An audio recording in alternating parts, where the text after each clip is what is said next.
দেখুন, আপনি এবং আমি কখনোই প্রলুব্ধ হওয়া থেকে বাঁচতে পারবো না। হারাম সবসময় আমাদের সামনে আসবে, আর এটা সবসময় আমাদেরকে আহ্বান করবে। আর শয়তান ইয়াইদুকুমুল ফাকর, শয়তান তোমাদেরকে দেউলিয়াতের প্রতিশ্রুতি দিবে। অন্য কথায়, যখন আপনি হালাল পথে চলবেন, শয়তান আপনাকে প্রতিশ্রুতি দিবে তুমি সুযোগ হারিয়ে ফেলছো, তুমি বঞ্চিত হচ্ছ, সবাই কত মজা করছে, তুমি অনেক মজা করতে পারতে, তুমি আরো অর্থ উপার্জন করতে পারতে, তুমি আরো ইন্দ্রিয় সুখ উপভোগ করতে পারতে। সেই সব সময় আপনার কাছে বিজ্ঞাপন দিতে থাকবে বিকল্প পণ্যের, বিকল্প পন্থার।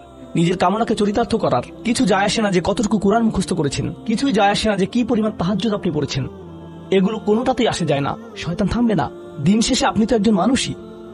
দিন শেষে কামনা বাসনাগুলো আপনার মাঝে থাকবে, আর শয়তান থামবে না, সে আপনার পেছনে লেগেই থাকবে। শয়তানের একটা কৌশল আল্লাহ বর্ণনা করেছেন। তার মনস্তাত্ত্বিক কৌশলটি হল যায়্যানা লাহুমুশ শাইতানু আমালাহুম। শয়তান তাদের কাজগুলোকে তাদের কাছে আকর্ষণীয় করে দেয়। শয়তান আপনার কাছে আসবে, আপনাকে প্রলুব্ধ করবে। তখন আপনি বলবেন, হ্যাঁ এটা খারাপ, কিন্তু আমি তো অনেক ভালো কাজও করি। হ্যাঁ আমি এলোমেলো কাজ করছি, কিন্তু আমি তো নামাজও পড়ছি। আর আমি তো কাফিরও না, তো সমস্যার কিছু নেই। আর এইবার করেই আমি থেমে যাব। এমন না যে আমি এটা করতেই থাকবো, শুধু একবারই করব। এভাবে নিজেকে সব ধরনের যুক্তি দিতে থাকেন, নিজে নিজে এটাকে বৈধতা দিতে থাকেন।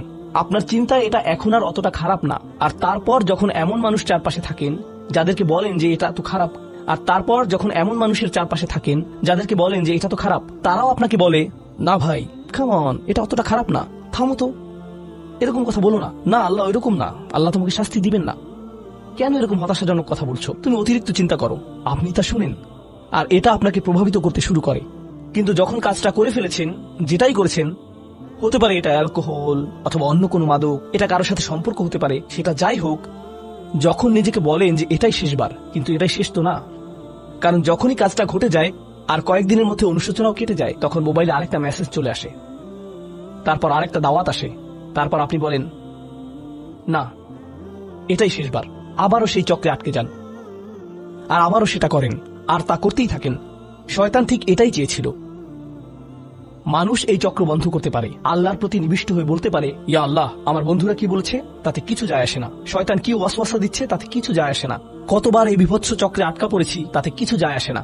আমি ফিরে আসলাম, আমি ফিরে আসলাম, আমি ফিরে আসলাম 2 দিন অনুতপ্ত থেকে, আবারও পাপে লিপ্ত হওয়া থেকে। আমি ফিরে আসলাম আপনার কাছে ক্ষমা চাওয়ার পর আবারও পাপ করা থেকে। ওয়ালাম ইউসিরু আলা মা ফাআলু ওয়া হুম ইয়ালামুন। তারা পাপ কাজগুলো বারবার করে না, আর তারা জানে যে তারা কি করছে। আমি সেই লোকদের অন্তর্ভুক্ত হব না। ওয়ালাইসাতিত তাওবাতু লিল্লাযিনা ইয়ামালুনা সাইয়্যাত।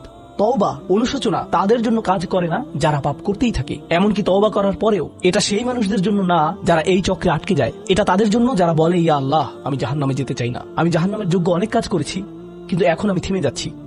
আর এটাই চূড়ান্ত। তারা হলেন আল্লাহর কাছে বিশেষ মানুষ, কারণ আল্লাহ জানেন এটা কতটা প্রলুব্ধকারী ছিল। আল্লাহ জানেন সেই আসক্তি কতটা শক্তিশালী ছিল। আল্লাহ জানেন পাপের কত গভীরে আপনি ছিলেন। আল্লাহ জানেন আপনার উপর শয়তানের সেই দীর্ঘ নিয়ন্ত্রণের কথা, আর আপনি সেই নিয়ন্ত্রণ ভঙ্গ করতে এবং আল্লাহর কাছে ফিরে আসতে সক্ষম হয়েছেন। আল্লাহর পথে আপনার এই যাত্রা অন্য মানুষের তুলনায় অনেক কঠিন। আপনার সামনের প্রলোভনগুলো অনেক শক্তিশালী, আপনার প্রতি অভিকর্ষের টানটি অনেক বেশি শক্তিশালী, আর এর সাথে লড়াই করে যেহেতু আল্লাহর কাছে এসেছেন, তাই আপনি বিশেষ মর্যাদা সম্পন্ন। এটা মনে করবেন না যে আমি তাহাজ্জুদ পড়ি না তাই আমি অতটা ভালো না, অথবা আমি আরবি জানি না, বা আমি এখনো সম্পূর্ণ কোরআন পাঠ করিনি, আর আমি তাজবিদের নিয়মগুলো জানি না। না না না না না, আপনার বিশেষত্ব এজন্য না যে আপনি 17 বার হজ করেছেন। আপনার জ্ঞান এবং ইবাদতের জন্য আপনি আল্লাহর কাছে বিশেষ না। আপনি আল্লাহর কাছে বিশেষ মর্যাদা সম্পন্ন, কারণ আপনি পাপ থেকে বেরিয়ে এসেছেন, আর আপনি শুধু তার ভয়েই ভীত। এটাই আপনাকে আল্লাহর কাছে বিশেষ মর্যাদা সম্পন্ন করে। তাই আপনিও ইবাদুর রহমান। তো এখান থেকে আল্লাহ আমাদেরকে সম্পূর্ণ বিপরীত দিকে নিয়ে যাচ্ছেন। এই প্রত্যেক শ্রেণী সম্পর্কে চিন্তা করুন, কিভাবে এগুলো আপনার সাথে প্রাসঙ্গিক, কিভাবে আপনি আল্লাহর কাছে বিশেষ মর্যাদা সম্পন্ন হতে চান, কিভাবে আপনি আল্লাহর নৈকট্য পেতে চান, কিভাবে আমি আল্লাহর নৈকট্য পেতে চাই। আমাদের কাছে এটা আসলে কতটা মূল্যবান। পাপ হলো এক প্রকারের ভালোবাসা। আমরা এর মুখে পড়ে যাই, আমরা এতে আসক্ত হয়ে যাই। আর এই অনুচ্ছেদটি আসলে ভালোবাসার একটা প্রতিযোগিতা, কারণ আপনি ইন্দ্রিয় সুখ ভালোবাসেন, আপনি এই পাপগুলোকে ভালোবাসেন, আর আপনি তা ছাড়তে চান না, কারণ এতে আপনার সুখানুভূতি নষ্ট হবে। আর অন্যদিকে আল্লাহ বলছেন, আমি আমার নিজের দ্বারা সেই সুখকে প্রতিস্থাপন করে দিব, আমি এটাকে আমার নৈকট্য দ্বারা প্রতিস্থাপন করে দিব। আল্লাহ এই সুযোগ দিয়েছেন। আপনার নিজেকে এই সমীকরণের আলোকে সিদ্ধান্ত নিতে হবে। আপনি এই পরিস্থিতিতে পড়বেন, অন্য কেউ জানবে না, কেউ জানবে না যে আপনার মাথায় কি সংগ্রাম চলছে, কেউ জানবে না, শুধু আল্লাহ জানবেন।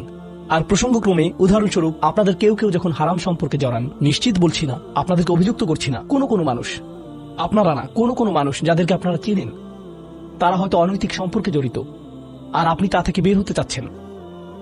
তো আপনি এই আলোচনা শুনে তাকে মেসেজ দিলেন, আমি আর এটা করতে পারবো না। সে উত্তর দিল, তুমি কি আমাকে ভালোবাসো না? তুমি এখন আমাকে ঘৃণা করো? তুমি কি মনে করো যে আমি তোমার জাহান্নামে যাবার কারণ? আমি কি এতটাই খারাপ? এখন আপনি বলছেন, না তুমি অতটা খারাপ না, না আমি তোমাকে ভালোবাসি, তুমি মোটেই খারাপ না, তুমি অনেক ভালো।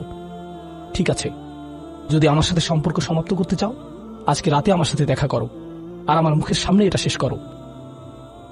না, এটা আমি করতে পারবো না। ঠিক আছে, তুমি আমাকে ঘৃণাই করো। আচ্ছা ঠিক আছে, আমি আসছি। এটা আবার শুরু হয়ে গেল। আর এরপর আপনি আবারও তওবা করতে চান।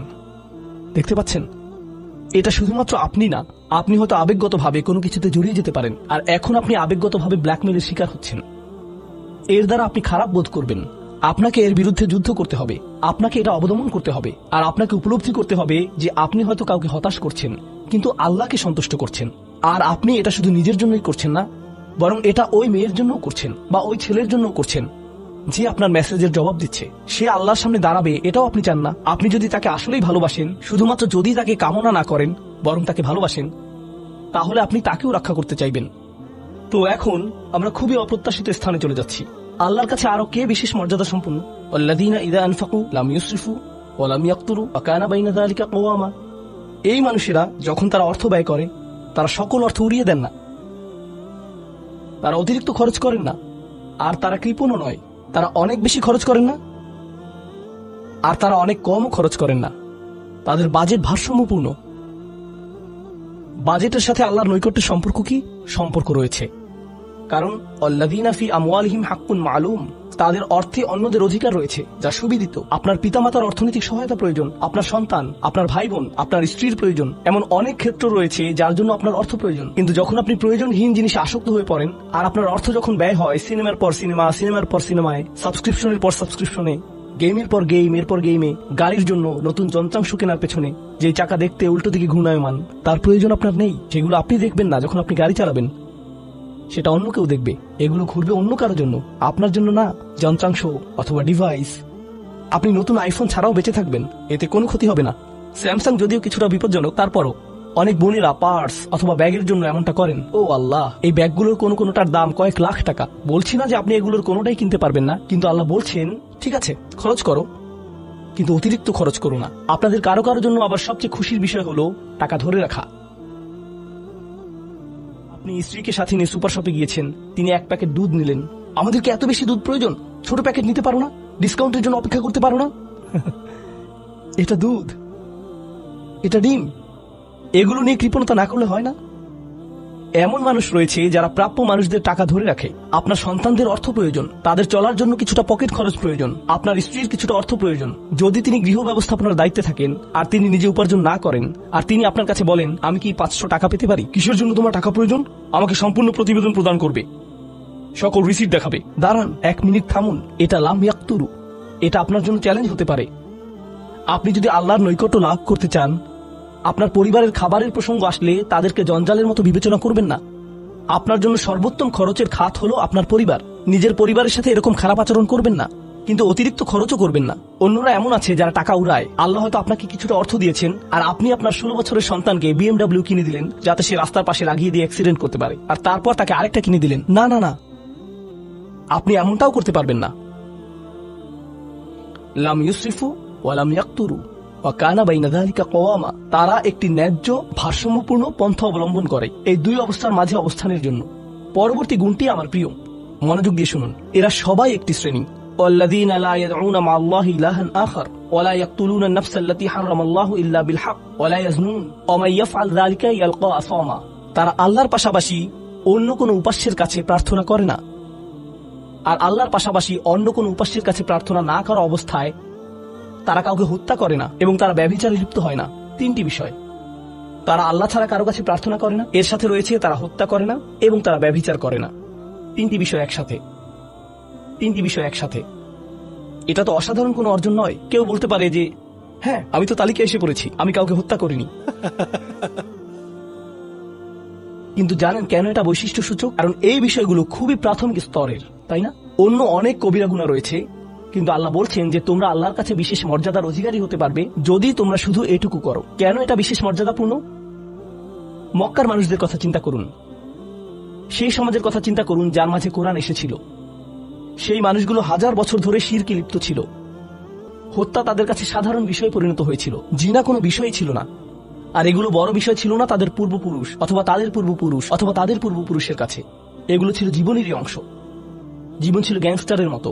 আর যখন তারা এই সকল কিছু ছেড়ে আল্লাহর কাছে আসলো, তাদের পরিবারকে বলেছিল যে, ও তুমি তো এখন মুসলিম, কংগ্রাচুলেশনস। তাদেরকে সকল ধরনের বিভৎস অভিজ্ঞতার সম্মুখীন হতে হয়েছিল, তাদের প্রিয় মানুষদের কাছ থেকে, তাদের সমাজ থেকে, তাদের বন্ধু বান্ধবদের কাছ থেকে, কারণ তারা সেই অপরাধগুলো ত্যাগ করেছিলেন, তাই না? কিছু মানুষের জন্য শুধুমাত্র ঈমান গ্রহণ করা, শুধুমাত্র অপরাধী জীবন থেকে বেরিয়ে আসা, শুধুমাত্র জিনা থেকে বেরিয়ে আসা ছিল এতটাই বড়। আপনারা যারা সম্মানিত পরিবারে বেড়ে উঠেছেন, পরিশুদ্ধ পরিবেশের মাঝে ছিলেন, আপনার জন্য সেই ধরনের বিপত্তিতে না পড়াটা সহজ অথবা সহজতর। এখনকার সময়ে যে কোনো কিছুই সহজ, কিন্তু আপনাদের যারা অমুসলিম অবস্থা থেকে এসেছেন, আপনি চারপাশে অপরাধ সংঘটিত হতে দেখেছেন, আপনি চারপাশে মাদকের আসর দেখেছেন, আপনি চারপাশে নারী লিপ্সা দেখেছেন, প্রত্যেক সাপ্তাহিক ছুটির দিনই ক্লাবে যেতেন, আর তারপর আপনি আল্লাহর পথে আসলেন, আপনি ঈমান গ্রহণ করলেন। সেই জীবন থেকে আপনার এই যাত্রাটি ছিল বিশাল এক যাত্রা, আর আল্লাহ এটা স্বীকার করেছেন এবং বলেছেন যে এটা বেশ বড় ব্যাপার যে কিছু মানুষ এমনটা করেছে। শুধু এই বিবেচনায় তারা বিশেষ মর্যাদাময়, তারা অন্য কিছু জানে না, তাদের ব্যাপক কোনো জ্ঞান নেই, কিন্তু মূল বিষয় হলো তারা আল্লাহর সন্তুষ্টির জন্য হিজরত করেছেন। তারা সেই বড় পাপগুলো থেকে আল্লাহর অভিমুখে যাত্রা করেছেন। এটা অবিশ্বাস্য, কিন্তু এই আয়াতগুলোতে আল্লাহর করুণা এখনো সমাপ্ত হয়নি। প্রথমত সেই তিনটি বিষয় যা আমি উল্লেখ করেছি, শিরক বা আল্লাহ সম্পর্কে অশ্রদ্ধা প্রদর্শন করা, হত্যা এবং ব্যভিচার, এগুলো অনেক বড় পাপ। তো আল্লাহ কি বলছেন? ইউদাআফ লাহুল আযাবু ইয়াওমাল কিয়ামা ওয়া ইয়াখলুদ ফীহি মুহানা। এমন মানুষের জন্য শাস্তি দ্বিগুণ করা হবে, আর তারা সেখানে থাকবে অপমানিত অবস্থায়। এই পাপগুলো আল্লাহর কাছে ছোট বিষয় না, বিশেষত তিনটা পাপ একসাথে। কিন্তু প্রসঙ্গক্রমে সবচেয়ে খারাপ অপরাধ শিরক। সবচেয়ে খারাপ অপরাধের মধ্যে দ্বিতীয়টি হলো যখন আপনি একজন ব্যক্তিকে হত্যা করেন। এটা কাকে হত্যা করার সমতুল্য? গোটা মানব জাতিকে। এটা হলো দ্বিতীয় বৃহত্তম অপরাধ। আর তারপর তৃতীয় বৃহত্তম অপরাধ কোনটি? জিনা। এই তিনটি একসাথে এসেছে একটি আয়াতে। সেজন্য আল্লাহ বলছেন যে এই ব্যক্তিটি বিশেষ ধরনের শাস্তি পাবে, আর সে এই শাস্তিতে রয়ে যাবে অপমানিত অবস্থায়। কিন্তু এমনকি খারাপের ভিতর সবচেয়ে খারাপ, এরপর সবচেয়ে খারাপ ব্যক্তিটি, এই ব্যক্তিটি এজন্য সবচেয়ে খারাপ না যে সে একটি জিনিস করেছে, বরং সে সবচেয়ে খারাপ কারণ সে তিনটি জিনিসই করেছে। এটা জাহান্নামের হ্যাট্রিক অর্জনের মতো। আর সম্পর্কে আল্লাহ কি বলছেন? তিনি বলছেন, ইল্লা মান তাবা ওয়া আমানা ওয়া আমিলা আমালান সলিহা।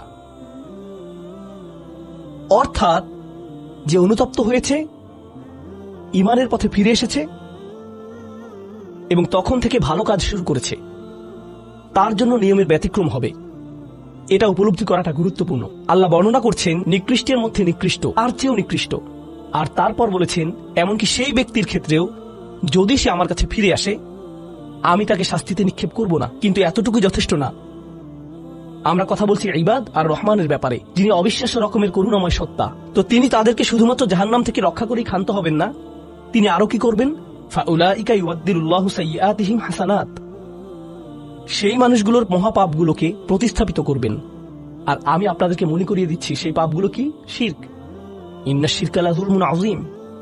হত্যা, কাআন্নামা কাতালান নাসা জামিআ, সে যেন গোটা মানব জাতিকে হত্যা করলো। এবং জিনা, ব্যভিচার, সবচেয়ে বড় পাপ এগুলো। আল্লাহ বলছেন যে পাহাড় সমান তাদের এই সমগ্র পাপ কাজগুলোকে আমি প্রতিস্থাপন করে দিব ভালো কাজ দিয়ে। কিন্তু তারা এখনো কোনো ভালো কাজ করেনি, তারা এখনো নামাজ পড়েনি, তারা এখনো ইবাদত করেনি, তারা এখনো হজ করেনি, তারা এখনো দান করেনি। তারা মূলত যা করেছে তা হলো অনুতপ্ত হয়েছে। আর এখন থেকে তারা ভালো কাজ করবে। আল্লাহর জন্য এতটুকুই যথেষ্ট। তাদের পাহাড় সম পাপগুলো নিবেন যা তাদেরকে চিরকাল জাহান্নামে নিক্ষেপ করতে অপমানিত অবস্থায়, আর তিনি এই পাহাড় সম পাপগুলোকে নিয়ে পাহাড় সম ভালো কাজে পরিবর্তিত করে দিবেন। এটাই আল্লাহ করবেন তাওবাকারীদের জন্য। আপনিও বিশেষ মর্যাদার অধিকারী হবেন। শুধু তওবা করুন।